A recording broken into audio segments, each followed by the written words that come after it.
Assalamualaikum warahmatullahi wabarakatuh. Perkenalkan, nama saya Cici Anggreni, saya sebagai editor.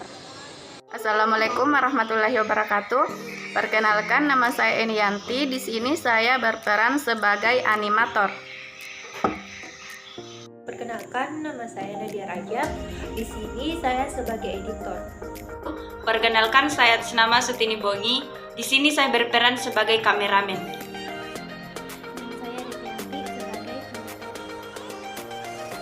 Assalamualaikum warahmatullahi wabarakatuh.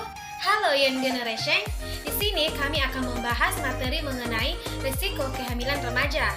Karena di provinsi kita ini, yaitu Provinsi Sulawesi Barat, merupakan provinsi yang memiliki prevalensi tinggi pada pernikahan dini, yang artinya akan dapat memicu banyaknya timbul risiko kehamilan remaja.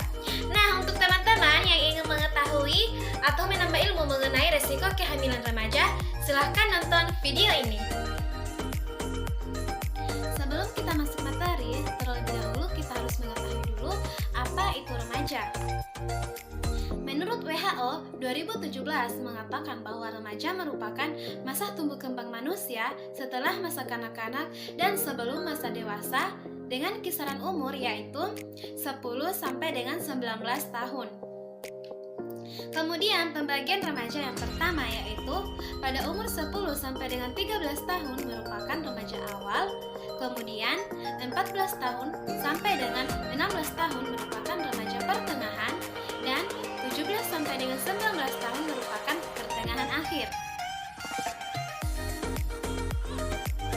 Kemudian ciri-ciri remaja awal pertama yaitu membentuk identitas diri, kedua rambut kemaluan dan ketiak muncul, ketiga payudara membesar dan mulai menstruasi, keempat mulai mengenal seksualitas dan mulai mencoba melakukan perilaku seksual.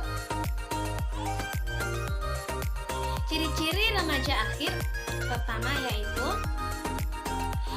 identitas diri semakin kuat, mampu memikirkan ide, lebih menghargai orang tua, lebih konsisten terhadap niat, kemudian emosi stabil, lebih mempraktikkan masa depan, dan mampu membuat keputusan sendiri. Terus di manakah kita berada? Maybe remaja akhir.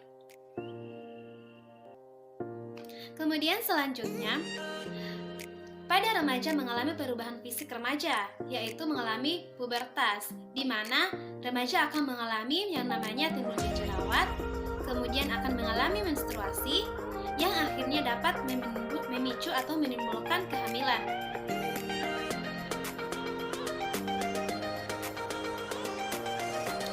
Tahukah Anda, jika kehamilan remaja menurut riset kesehatan dasar pada tahun 2013 mengatakan bahwa di perkotaan 1,8% dan di pedesaan 2,71% yang mengalami kehamilan remaja. Terus kehamilan remaja itu apa? Kehamilan remaja merupakan kehamilan yang terjadi pada remaja yang berusia di bawah 20 tahun dan merupakan masalah obstetrik dan sosial di masyarakat. Kemudian kenapa bisa terjadi kehamilan remaja? Alasannya ada beberapa. Yang pertama itu karena melakukan hubungan seksual pada masa subur. Kemudian yang kedua, renggangnya hubungan orang tua dengan remaja. Kemudian alasan yang ketiga karena rendahnya hubungan antara orang tua dengan remaja. Kemudian yang keempat yaitu keluarga yang tertutup terhadap informasi seks dan seksual. Kemudian membuka masalah seks terhadap remaja. Kemudian masalah yang keenam yaitu karena kesibukan orang tua. Dan yang terakhir yaitu kurangnya pengetahuan.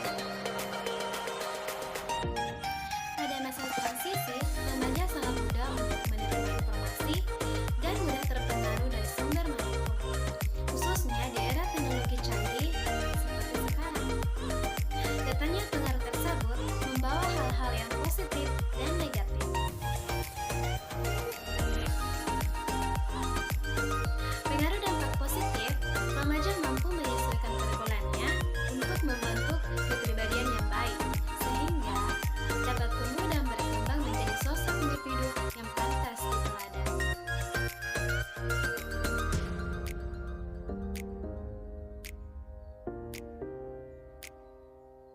Sedangkan pengaruh dampak negatifnya seringkali membuat remaja selalu ingin mencoba, seperti mengenal dunia malam dan seks bebas yang bisa berakibat kehamilan remaja.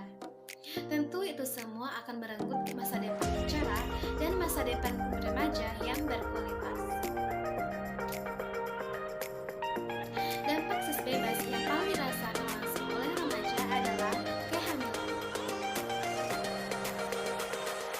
Kehamilan yang didapatkan dari proses seks bebas biasa dikenal dengan istilah kehamilan di luar nikah.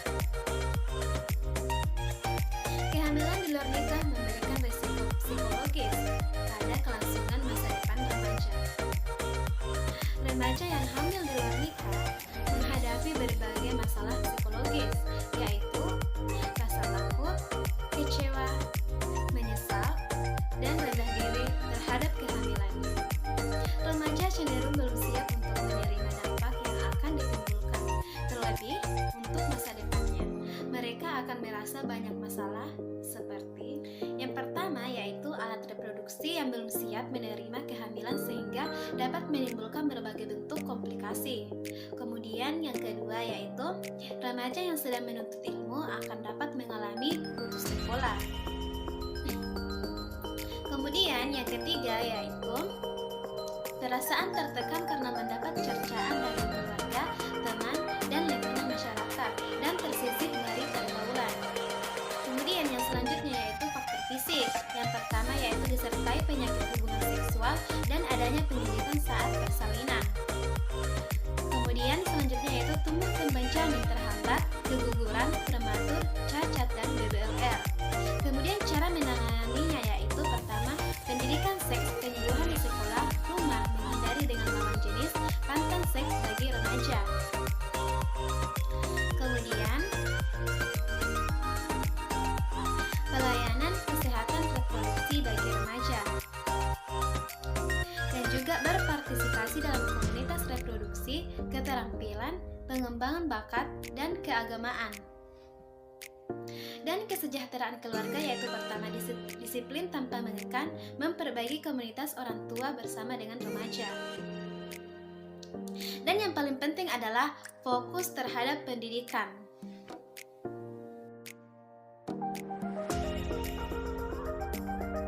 Masa remaja itu sangat singkat, seperti halnya dengan bunga wijaya kusuma yang mekar sebentar saja. Dengan waktu yang sangat singkat itu, biasanya kita akan menemukan diri kita berjalan tanpa arah. So, bukan tentang mencari, melainkan buatnya menjaga hati. Salam pemuda.